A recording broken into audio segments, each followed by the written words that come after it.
네, 안녕하세요. 정도령 13편 시작하도록 하겠습니다. 일단 그냥 이 영상을 보도록 하겠습니다. 전해지는 이야기에 따르면 왕의 1.7배. 무덤에 손을 대는 자는 절대 무사하지 못할 것이다.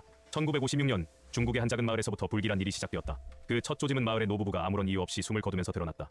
며칠 후 노부부의 이웃으로 살던 가족의 네 자녀가 한꺼번에 죽음을 맞이했다. 이유를 알 수 없는 죽음들이 이어졌고 그 끝은 없었다. 마을에 사는 7명의 사람들이 이유를 모른 채 세상을 떠났다. 누군가가 무언가를 건드린 것 같았다.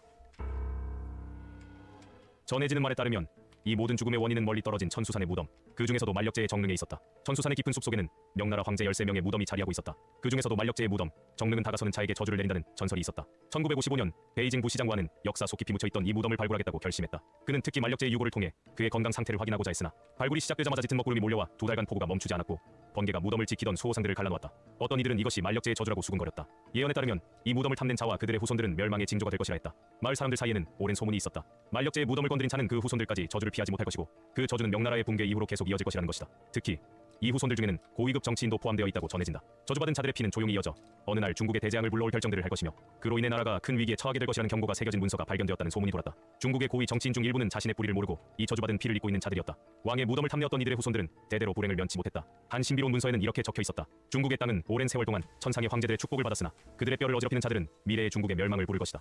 이 문서가 발견된 후 저주를 받은 자들의 후손이 국가적 위기를 부를 것이라는 믿음이 확산되었다. 또 하나의 비밀스러운 예언도 있었다. 만력제는 임진왜란 당시 조선의 요청에 따라 군대를 파견해 일본의 침략을 저지했다. 그의 군대는 조선의 위기에 달려갔고 그곳에서 조선의 용감한 장군들과 병사들이 함께 싸웠다. 특히 만력제는 목숨을 걸고 싸운 조선 장수들과 병사들에 대한 깊은 감사의 마음을 담아 그들의 후손이 후일 중국의 왕이 될 것이라는 예언을 남겼다고 한다. 시간이 흘러 후일 내 피가 멸망의 징조가 될 때 조선을 위해 싸운 용사의 후손들이 오히려 왕좌에 오를 것이다. 정릉을 지키던 무덤 수호자들은 더욱 잔인한 비극을 목격하게 되었다. 문화대혁명이 일어나면서 홍위병들은 정릉에 침입하여 유물들을 훼손하고 불태웠다. 만력제와 그의 두 황후 이외에는 끌어내어 돌팔매질과 조롱을 당했으며 결국 불타올랐다. 왕릉 발굴을 감독했던 한 남자는 비행기 사고로 목숨을 잃었고 현장을 촬영하던 사진사는 자신의 손으로 삶을 마감했다. 이후 정릉 발굴의 책임자였던 우한은 마오쩌둥을 비판한 혐의로 체포된 뒤 감옥에서 생을 마감했다. 사람들은 이 또한 왕릉의 저주라고 속삭였다. 중국 정부는 마침내 이 발굴을 중단하고 황제의 능을 함부로 발굴하지 않는 불문율을 정했다. 저주는 끝나지 않았다. 무덤을 탐낸 자의 후손은 오늘날까지도 이어져 있으며 그들은 과거와 미래를 잇는 파멸의 씨앗을 뿌리고 있다. 임진왜란 1592년 조선의 땅을 피로 적시며 펼쳐졌던 대전쟁. 일본의 도요토미 히데요시는 조선을 침략했고 조선은 깊은 위기에 빠졌다. 그때 명나라 황제 만력제가 파견한 원군이 조선의 부름에 응답해왔다. 조선의 왕 선조는 만력제의 원병이 없었다면 조선이 얼마나 버틸 수 있을지 장담할 수 없었다. 이 순간부터 조선과 명나라 사이에는 피로 맺어진 끈이 존재하게 된다. 하지만 전쟁 속에는 알려지지 않은 인물들, 그들이 만들어낸 깊은 연대와 예언이 숨겨져 있었다. 조선의 장군들, 그 중에서도 전장에서 빛난 장수들이 있었다. 충주 전투의 신립 장군, 행주 대첩의 권율 장군, 그리고 이순신 장군 같은 인물들이 그들의 이름을 남겼다. 이들은 만력제의 원병과 손잡고 상상 이상의 불리한 전세를 함께 견뎌냈다. 많은 이들이 잊고 있지만 만력제는 전쟁이 끝난 후 이 전장에서 싸운 조선의 용사들과 장군들에게 은혜의 보답을 맹세하는 예언을 남긴 것으로 전해진다. 그 예언의 서문에는 자신의 땅을 위해 피를 바친 자들이여 그 은혜를 결코 잊지 않으리라. 나 만력제는 하늘에 맹세한다고 쓰여 있었다. 이 예언문은 특별한 장소에서 조선에 전달된 것으로 알려졌으며 당시 몇몇 조선의 문신들과 대신들이 이를 목격했다고 한다. 예언문은 조선 왕실의 비밀 문서로 남겨졌으며 고위 신하들 사이에서만 전해졌다. 예언의 내용은 다음과 같이 기록되어 있다. 먼 훗날이 되면 나와 함께 이 전장에서 조선을 구한 자들의 후손들 중에서 왕이 나리라. 나의 군대가 보낸 피해 빚은 멀고 먼 후일 하나의 왕자로 보답될 것이다. 그는 한국의 왕이 될 운명이며 그가 나라를 지키는 순간 하늘은 그의 왕국을 보호할 것이다. 내가 나라를 구했는데 한국은 그러니까 보호 받아요. 피로 맺어진 이 빛은 명나라가 사라진 후에도 이어지리라. 그 왕좌는 역사의 깊은 소용돌이를 넘어서서 하늘로부터 받은 약속이다. 이 예언문은 조선과 명나라가 전쟁 중 피로 맺은 운명의 교차점을 담고 있다. 만력제는 그가 군을 보내 이 조선 땅을 지킨 것은 단순히 외교적인 협력이나 동맹 이상의 의미를 가진다고 여겼다. 만력제는 조선 장군과 병사들에게 이렇게 말했다고 전해진다. 그대들이 나와 손잡고 전장을 달리며 피 흘렸으니 나는 그대들의 자손들에게 하늘이 허락한 왕좌를 선물하겠다. 이 말을 믿었던 조선의 무사들 중 몇몇은 자신들의 후손이 미래의 왕이 될 것이라는 꿈을 품었다고 한다. 실제로 몇백 년이 지나면서 한국은 두 번의 큰 왕조 교체를 겪게 되었다. 조선이 멸망하고 대한제국이 잠시 부활했으나 일제 강점기에 빠지며 나라를 잃었다. 하지만 예언의 맥락은 이후에도 이어지며 20세기 중반 대한민국 정부가 세워졌을 때 많은 이들이 이 예언을 다시 떠올렸다고 한다. 한편 이 예언은 한국 근현대사와도 연결되며 흥미로운 이야기들을 낳았다. 일제강점기 동안 독립운동을 이끌었던 이들 중 몇몇은 조선의 용감한 장군들의 후손들이었다고 전해진다. 그 중에는 임진왜란 당시 명나라 군과 함께 싸운 가문에서 내려온 인물도 있었다. 이들이 독립운동의 지도자로서 나섰다는 점은 만력제의 예언이 현실이 된 것처럼 보였다. 그 예언을 믿었던 사람들은 이 인물들이 결국 새로운 한국의 왕좌, 즉 현대의 민주국가의 지도자가 될 운명이었다고 이야기했다. 한국 전통예언에서 이와 비슷한 경우가 있다. 조선 말기 고종과 명성황후가 집권한 시기에 조선이 약해지고 외세가 끊임없이 위협하던 시대였다. 그때 예언자들은 조선의 핏줄 속에서 새로운 왕이 나타날 것이다 라고 전했다. 새로운 왕이 한국의 왕조는 나타난다. 없어졌지만 한반도는 새로운 시대에 맞는 지도자를 맞이하게 된다는 식의 예언이었다. 또한 전설에 따르면 독립운동가 김구의 집안은 조선 왕조 초기부터 명나라와 교류가 있었으며 조상대대로 명나라 황제들과 깊은 인연이 있었다고 전해진다. 김구가 독립운동에 헌신하며 한국의 미래를 위해 싸웠던 것은 마치 예언 속에서 내려온 사명을 수행하는 것과도 같았다. 이후 한국의 대통령이 민주적으로 선출되는 과정 속에서 대한민국의 초대 대통령 이승만과 후임자들의 대한 예언이 마치 실현된 것처럼 느껴졌다고 한다. 이는 왕의 자리에 해당하는 현대적 형태로 해석되었고 결국 피로 맺어진 명나라의 예언은 현대 한국을 통해 실현된 것으로 믿는 사람들도 있다. 최근 예언 전문가들과 동양의 전통 사상을 연구하는 이들 사이에서 곧 한반도에 역사적으로 유례없는 영적 지도자가 출현할 것이라는 예언이 다시금 주목받고 있다. 이 지도자는 단순히 국가를 이끄는 정치적 인물이 단순히 한국을 이끄는 정치적 인물이 아닌 동서양의 문명사적 변화를 주도하며 한국을 세계의 중심으로 만들 초월적인 인물이라는 것이다. 나지 그리고 나. 전문가들은 그 시기가 머지않아 다가오고 있다고 주장한다. 이 예언의 기원은 깊은 뿌리를 가지고 있다. 명나라 만력제의 조선 원병 약속 이후 한반도는 끊임없이 외세의 침략과 극복을 겪으면서도 강한 생명력으로 살아남았다. 이는 한민족의 역사와 신앙 속에서 강력한 정기, 즉 한반도의 특유한 기운을 상징하는 것이기도 하다. 특히 한반도는 동양 철학에서 신령스러운 기운이 모이는 곳으로 불리며 고대부터 현재까지 예언자들은 이 땅에 특별한 영적인 지도자가 태어날 것을 예언해왔다. 최근 예언 전문가들은 이 기운이 곧 결정적 변곡점을 맞이할 것이라고 확신하고 있다. 다가오는 2025년 한반도는 우주의 주기에 따라 새로운 시기에 접어들게 되며 이 시기를 가리켜 대변혁의 시간이라 부른다. 특히 천문학적, 영적 기운이 강력히 집결하게 되는 2025년 이후부터 한반도에는 거대한 운명의 흐름이 깃들게 된다는 것이다. 이러한 변화를 통해 곧 한반도에는 전 세계를 아우르는 지도자가 등장할 것이라는 예언이 전해지고 있다. 이 지도자의 출현은 단순히 물리적이고 정치적인 차원을 넘어선다. 그는 인간의 의식과 영적인 수준을 한 단계 끌어올리며 영혼의 자유와 깨달음을 중시하는 새로운 시대를 이끌 것으로 예상된다. 이 지도자는 한반도의 고유한 사상과 동양의 철학을 융합하여 전 세계의 영적, 문화적 리더십을 행사할 인물로서 한국을 동방의 종주국으로 우뚝 세울 것이다. 그리고 그의 등장은 평범한 모습이 아닌 신출기몰한 방식으로 나타날 것이라는 전언이 신출기몰한 방식. 그러니까 이 뜻은 아마 정치인도 아니고 연예인도 아니고 종교인도 아니고 뭣도 아닌 사람인데 갑자기 튀어나온다. 그럼 신출귀몰한 건 맞긴 맞지. 상상도 못한 방법으로 등장한다. 그러면 좀 말이 맞아서 그것까지는 이제 스포하면 안 돼서 좀 안 되고. 있다. 많은 예언가들은 그가 평범한 삶을 살아온 듯 보이나 내면의 깊은 영적 힘을 간직하고 있을 것이라고 예측한다. 그는 한국의 전통을 상징하는 겸손과 강인함을 갖춘 인물로서 갑작스럽게 국민들 앞에 나타나게 될 것. 갑작스럽게 국민들 겸손과 강인함을 갖춘 겸손과 강인함을 갖춘 인물인데 나보고 겸손하라 그러면은 메시가 축구를 잘하는데 메시 보고 축구 잘해라 그러면은 그 메시 보고 축구 잘해라라고 못하는 애가 축구 못하는 거잖아. 나보고 겸손하라고 한 애가 겸손하지 못한 거고. 인물로서 갑작스럽게 국민들 앞에 나타나게 갑작스럽게 국민들 앞에 나서게 될 것이다. 그러니까 스포를 하면 안 돼서 될 것이다. 고전 예언 문헌에 따르면 그는 바람처럼 흩날리고 산처럼 무겁게 등장할 것이라 적혀 있다.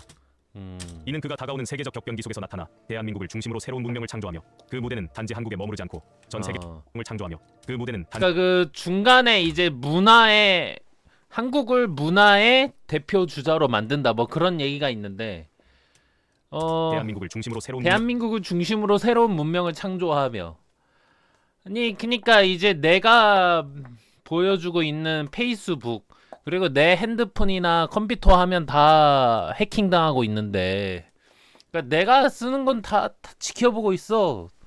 그리고 이 영상에서 새로 나오는 영적 지도자는 중국의 왕이 될 것이다. 뭐 이런 얘기가 나 방금 이거 영상 봤는데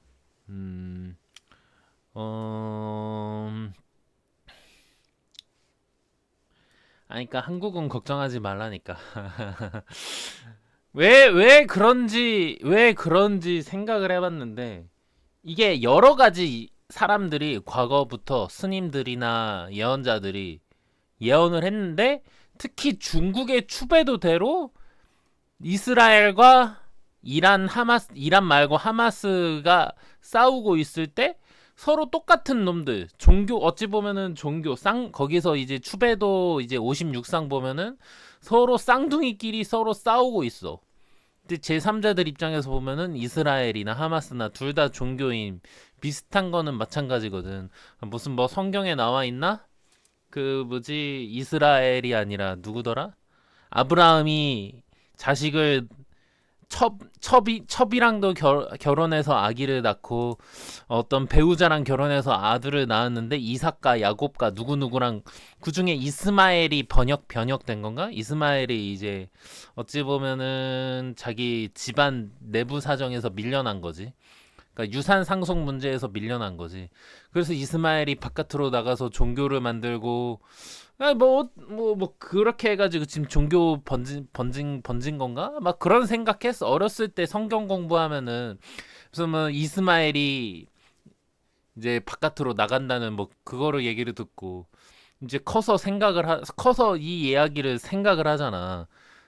커서 생각을 하다 보면 그냥 유산 상속 문제에서 이제 아브라함이 죽었을 거잖아. 그러면 이제 유산 상속 문제에서 이스마엘이 이제 삐져가지 빡쳐서 새로운 종교를 만들어서 지금 뭐 지금의 뭐 유대교랑 뭐 기독교랑 서로 치고받고 싸우고 그래서 그 추배도 그런 상상을 한단 말이야.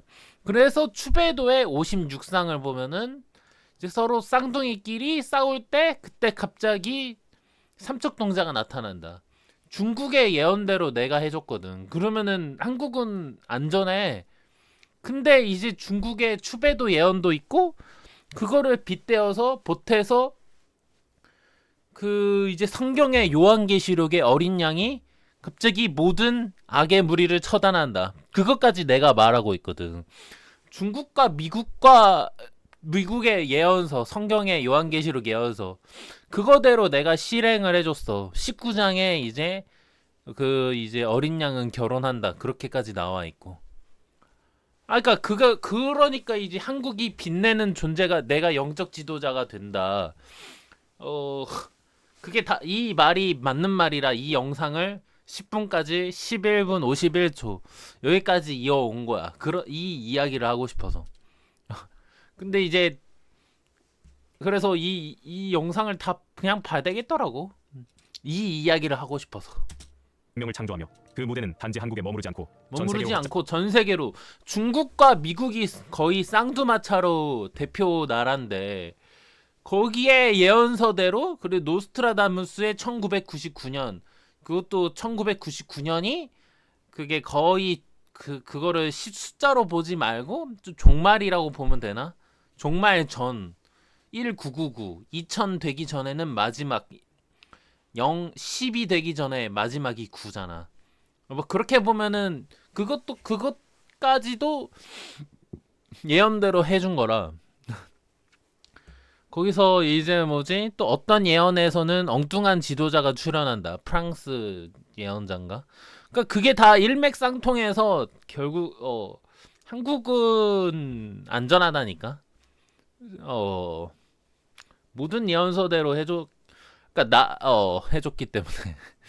그리고 다른 나라들도 전쟁을 안 해야 조금 나 나오기 전까지는 이제 무기 팔고 그래야 되는데 이제 결국에는 서로 살기 힘들어서 전쟁을 할 수밖에 없었지만은 하다 보니까 자기들도 이제 깨닫지. 하면 안 된다는 걸.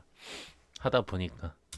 장될 것임을 암시하는 상징적인 표현이다. 동양 철학과 예언서를 연구하는 전문가들에 따르면 그는 자신의 존재를 숨기며 철저히 준비해온 인물일 가능성이 크다. 이것도 철저히 준비해온 인물일 가능성이 크다. 지금 오늘이 1753일. 제가 공부를 2013년 12월 달부터 공부해서 어떤 예언서, 해월 유록이라는 예언서는 10년 동안 공부를 했다. 그리고 해월 유록도 책으로 이 세상을 무기, 뭐 미사일이나 핵폭탄으로 이 전쟁을 막는 게 아니라 책으로 막는다라는 예언도 있고 추배도의 자미성인에 대해서 누군가가 해석하고 설명한 거에서도 그 자미성인은 책을 가까이 한다. 뭐 그런 얘기까지 너무 나야 완전히. 그래서 이 철저히 준비해온 인물일 크다. 나는 나 모르게 왠지 그래야 될 것 같아서 공부한 것 뿐인데 진짜로 내 감이 맞았네. 내 안에 신이 시키는 대로 한 게 맞았어. 나는 그냥 왠지 해야 될 것 같아서 왜 신이 시키는 것 같아서 하긴 했다고. 근데 내가 철저히 준비해온 건가? 왠지 이걸 안 하면 안 될 것 같아서 한 거야. 철저히 준비해오진 않았고 안 하면은 안 될 것 같아서 한 거야. 세상 사람들은 돈 벌기 바쁜데 나는 왠지 공부를 안 하면은 안 될 것 같아서 한 것뿐이야. 물론 연예인을 기다리다 보니까 다 다 꺼져. 공부만 하게 돼. 실수하면 안 되거든. 공부만 하게 돼. 난 어떻게 하다 보니까 해월 유록에서도 공부만 할 수밖에 없는 운명을 타고났다. 그렇게 나와 있어. 뭐 그러더라고. 철저히 준비해온 게 내가 의도치 않게 준비가 됐다라는 말을 하고 싶었어. 의도가 없었다. 이 지도자가 활동할 시기가 다가오면서 전 세계는 다양한 형태의 갈등과 변화의 물결을 겪고 있지만 이 모든 혼란과 대립은 그가 등장할 무대를 정리하고 준비하는 과정이라는 것이다.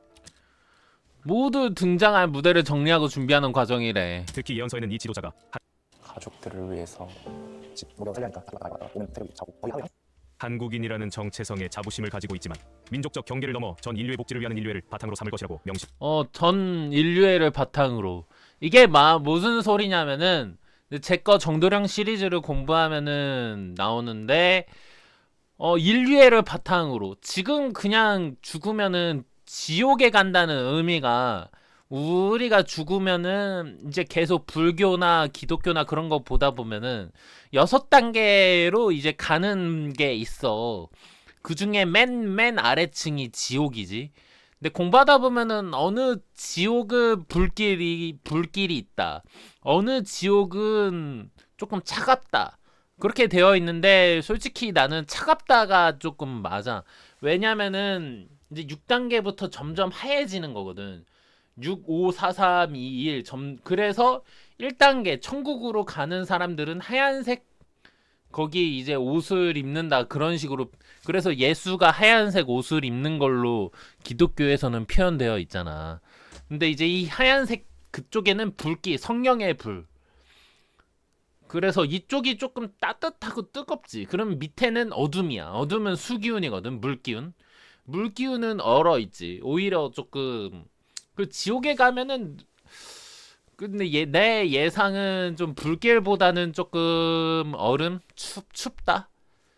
근데 인류애를 바탕으로 삼을 것이다. 그리고 해열 유럽 보면은 나는 전생에 하늘 사람이었대. 원래가.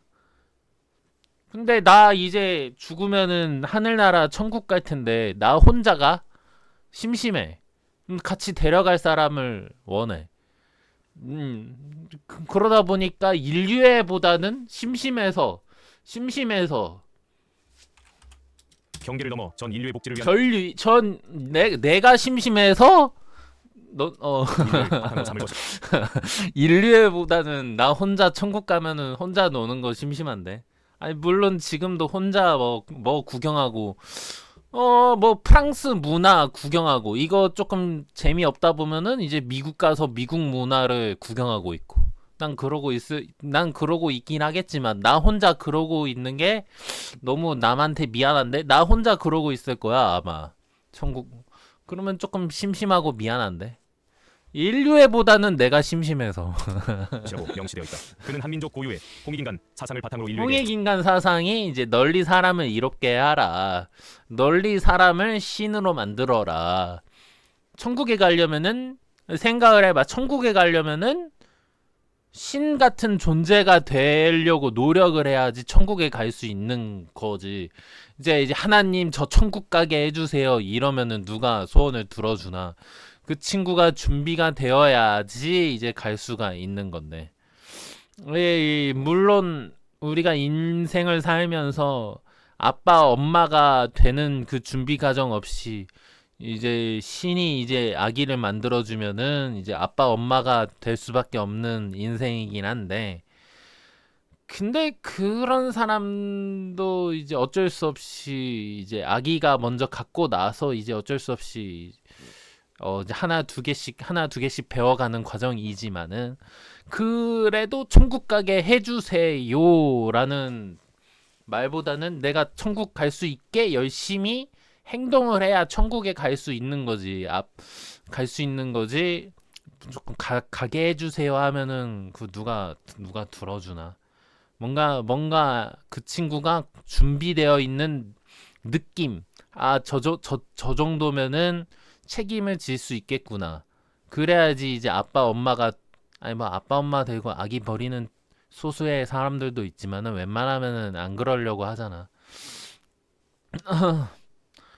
천국에 가는 것도 열심히 그래서 그냥 일상생활 하는데 거기서 뭐지 착하게 남한테 돈을 주라는 뜻은 아니고 그냥 착하게 남한테 선만 베풀고 남이 나한테 악한 행동을 저질렀다고 해서 그거를 이제 나도 똑같이 하면은 조금 억울하지만은 선만 베풀어야 돼. 어쩔 수가 없어. 천국에 가는 방법은 우리가 괜히 이제 예수가 하얀 소복을 깨끗함의 상징으로서 입는 것처럼 선만 베풀어야 돼. 어쩔 수 없어.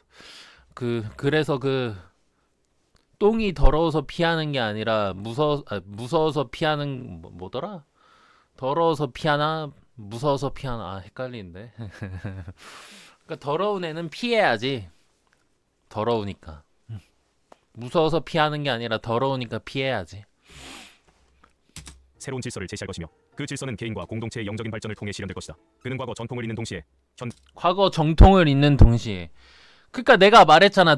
과거 전통. 발전을 통해 실현될 것이다. 그는 과거 전통을 잇는 동시에 내가 그래서 과거 전통 깨달음이라는 단어도 이게 무슨 의미지? 달을 깼는데 음이 나왔다는 건가 시작해서 알과 달의 관련 뭐 이런 전통이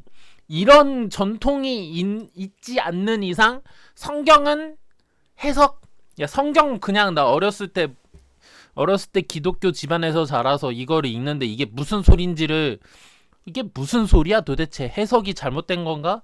그러면은 지금 현대 미국에서 온 거잖아. 기독교도 미국의 성경을 해석을 한 거 맞아 이게? 결국에는 과거에 조선시대에서 자라던 한국인들이 성경을 해석한 거니까 깨달음이란 단어 하나하나 이게 무슨 뜻인지 진짜 세밀하게 그거를 보지 않는 이상 성경을 제대로 읽는 게 아니야. 그냥 다 허투루 읽는 것 뿐이야. 그 중에 괜찮은 해석본도 있겠지만은 웬만하면은 못 알아먹겠어. 그러니까 이런 유튜브에 여러 가지 선생님들이 해석한 거 물론 거기에 있는 게 전부 다 정답은 아니지만 과거 시대 사람들이 생각했던 그 좀 마인드에서 성경을 쓴 거니까 그 사람들 과거 전통을 알아야 돼. 그러지 않는 이상 이거 뭐 하나하나 뭐 모든 거를 다 밝힐 수는 없는 거지만은 통을 잇는 동시에 현대와 미래의 통합적 리더십을 보여줄 것이라고 뭐 한 가지만 그러면 그러니까 한번 해봐. 깨달음이라는 것도 이런 의미구나. 한 가지만 해석을 해보면은 모든 성경은 다 그런 식으로 읽어야 되는구나를 조금 어렵지. 근데 그래야지.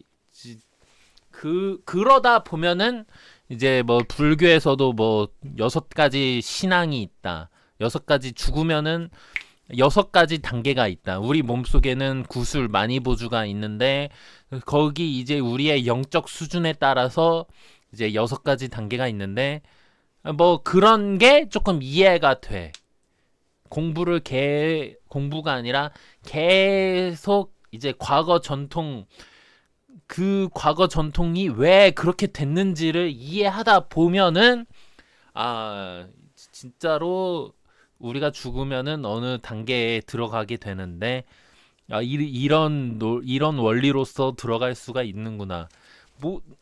나도 자세하게는 모르지만은 공부를 하나만 이제 깨닫다 보니까 있을 수밖에 없겠구나. 천국이라는 게 있을 수밖에 없고 지옥이라는 게 있을 수밖에 없다. 물론 지옥에 가서 거기서 무슨 뭐 환생 제도라는 게 있는데 지옥에 간 사람들은 내 예상인데 아마 지옥에 진짜로 힘들게 엄청 오랫동안 있다가 환생을 하지 않을까. 엄청 오랫동안 있다가. 근데 이제 1단계 사람들은 엄청 오랫동안 만약에 5천만 년 정도라면은 만약에 2단계에 진입한 사람은 한 뭐 100만 년 정도? 100년 정도 이제 조금 이제 저승에 있다가 그러니까 2단계에 있다가 이제 환생을 하던지. 그러니까 웬만하면 1단계는 가면 안 되는 거지. 2단계까지 가야 되는 거지. 웬만하면. 근데 뭐 그래야지 조금 우리가 뭐지 자기가 행한 대로 업보가 쌓인 업보라는 단어가 있듯이 자기가 업보를 쌓은 만큼 오랫동안 안 좋은 곳에 있다가 이제 환생할 수 있을지도 모르겠어. 1단계에 있는 사람들은 계속 거기에 사는 2단계 정도면은 환생을 할 수 있을 정도인가 싶긴 한데 2단계 정도면 웬만하면은 그러니까 이 세상에 돈 많은 사람들이 악덕을 저지르면은 그걸 이제 좋아라 하면 안 돼. 돈 많은 사람들을 좋아하면 안 돼. 그 사람의 이제 그 성품, 인성 그리고 뭐 선업, 악업 그런 걸로 이제 1단계, 2단계, 3단계, 4단계, 5단계, 6단계까지 가는 거지. 뭐 그걸로 가는 거지. 돈 많다고 해서 뭐 그거는 아니어서. 발견된다. 그는 단순히 권력을 추구하는 지도자가 아닌 사람들의 마음을 울리는 진정한 스승이자 영적 멘토로서 자리할 것이며 그의 교훈과 지혜는 전 세계에 영향을 미칠 것이다. 특히 이 지도자는 예언에 따르면 한국 전통 문화와 깊이 연결된 신비로운 상징들을 네, 뭐 과거에 한국 전통 문화 관련된 거 많이 올려줘서, 그러니까 뭐 진짜로 이 영상을 올린 이유가 진짜로 이 유튜버 나를 알고 올리는 건가 싶어가지고 이 유튜버 지금 나를 아는 사람인가 싶어서 올리는 거야. 들을 통해 자신을 드러낼 것이라고 한다. 예언 문헌에 기록된 상징들은 구체적이지 않지만 전문가들은 이 상징들이 산, 바람, 물과 같은 자연 요소와 관련이 있다고 분석한다. 또한 그의 출현 시기는 역사의 큰 전환기와 맞물리며 인류가 선택의 기로에 서 있을 때 나타난다고 전해진다. 이는 그가 등장할 순간이 곧 전 인류가 새로운 패러다임으로 전환될 결정적 시점이라는 것을 의미하며 많은 이들이 한반도에 대한 기대와 관심을 높이는 이유이기도 하다. 마지막으로 이 예언의 예지는 더욱 신비로운 결말을 향한다. 전문가들은 그가 나타날 때 한국뿐 아니라 세계 곳곳에서 그와 닮은 영적 지도자들이 깨어나게 되며 이들은 지구의 여러 지역에서 변화의 파도를 일으킬 것이라 믿는다. 이를 통해 한국은 동방의 등불로서 전 세계에 빛을 비추는 나라로 자리 잡을 것이며 이 지도자는 단순한 국가의 수장이 아니라 전 인류가 따르는 정신적 중심이 될 것이다. 이러한 흐름은 예언 전문가들에 의해 통해 한반도는 단순히 강대국 사이에 위치한 나라가 아닌 전 세계가 경외하며 따르는 영적 리더국으로서 새로운 시대를 열게 될 것이다. 최근 익명을 요청한 한국의 한 목사는 깊은 기도와 묵상 끝에 조각으로 치부할 수 없다고 전했다. 꿈에서 그는 한 곳에 서 있었다. 목사는 그 어둠이 일종의 상징, 불안과 혼란을 의미한다고 느끼 떠오르기 시작했다. 마침내 그의 앞에 찬란한 무지개 빛을 품은 인물이 서 있었다. 이 인물은 사람의 형상을 띠고 있었지만 그 얼굴은 7가지 빛으로 이루어진 무지개 7가지 빛. 그래서 성경에 이제 뭐 창세기 그것도 제 거 정도령 시리즈 보면은 노아가 언덕을 올랐더니 우리 몸이 물이 70%잖아. 그러니까 우리 몸에 방주를 만들어서 우리 몸에 얼굴 위까지 올라오면은 그래서 얼굴 머리에서 7가지 머리띠. 그래서 추장 옛날에 그 원주민들이 머리에다가 독수리 그리고 머리띠 같은 거를 했거든. 그래서 우리 몸속엔 6가지 단계가 있고 7개까지 가면은 이제 진짜로 천국에 갈 수 있는 진짜로 빛의 존재가 되는 그거를 그랑조에서도 머리띠 같은 거 메고 있지. 그 그랑조 만화에서도. 그래서 뭐 무지개 같은 광채로 가득하여. 그러니까 그냥 그래서 무지개가 빛으로 보면은 이게 다 하나로 합해지면 하얀색이 된다며. 흰색. 그래서 예수도 흰색 뭐 도포 같은 거 입고 있고 그냥 난 신이 되었다. 뭐 그런 존재로 이제 뭐 그러니까 이런 전통적인 왜 예수가 흰색 도포를 입은지에 대해서 내가 지금 조금 어느 정도 설명을 하고 있지. 전통적인 거를 공부하다 보니까 왜 그거를 입고 있는지 그것까지도 교회는 설명을 왜 그런지에 대해서 유튜브에서 공부하다 보니까 알게 돼서 목사 그거에 대해서 설명하신 분이 있을까? 왜 흰색 도포를 입는지. 무지개랑도 관련이 있어. 무지개 같은 광채로 가득하여 그 눈부심에 눈을 뜰 수 없을 정도였다. 그러나 목사는 그 빛 속에서도 그의 모습이 환상적이고 성스러우며 그 어떤 죄가 없이도 공중에 부유하는 듯 가볍게 서 있었다. 그의 뒤로는 한국의 마치 천사처럼 그러니까 이런 그러나 건 좀 천사를 깨우는 아니어서 무슨 뭐 가볍게 서 있었다 뭐 이런 건 좀 목사에게 아니어서 아닌 영혼 깊숙이 새겨지는 듯한 진동을 가졌다고 또 영상을 합치겠습니다. 계속 볼까? 회상했다. 그 인물은 말하기를 때가 다가오고 있다. 어둠의 시간이 끝나 남긴 듯 온 세상. 인물은 목사에게 다가와 그를 부드럽게 바라보며 한국은 단순히 강대국 이 빛은 물질적인 그 말을 듣는 순간 목사는 자신의 심장이 더 빠르게 뛰는 것을 이건 느꼈다. 좀 아닌 것 꿈속의 같아서 자신이지만 그의 후부터는 고난과 그 속에서 피어난 희망의 불. 마침내 한반도는 새로운 빛으로 가득 찼다. 누구를 가진 인물이 곧 실제로 등장할 것이며 그의 출현이 한국 사회와 세계에 중대한 변화를 일으킬 것이라는 예감을 강한 예감과 영감을 전하지 않고는 견딜 수 없다는 한국의 전통 신앙에서는 하늘의 별과 자연 속에 기운이 깃들어 있다고 믿으며 이러한 환상은 시대의 흐름을 암시하는 하나의 계시로 해석될 수 있다. 특히 일곱 빛의 무지개는 동양 철학에서 완전함과 성취를 의미하며 일곱 빛깔 무지개. 이는 전통적으로 세상을 정화하고 새로운 질서를 불러올 상징으로 해석된다.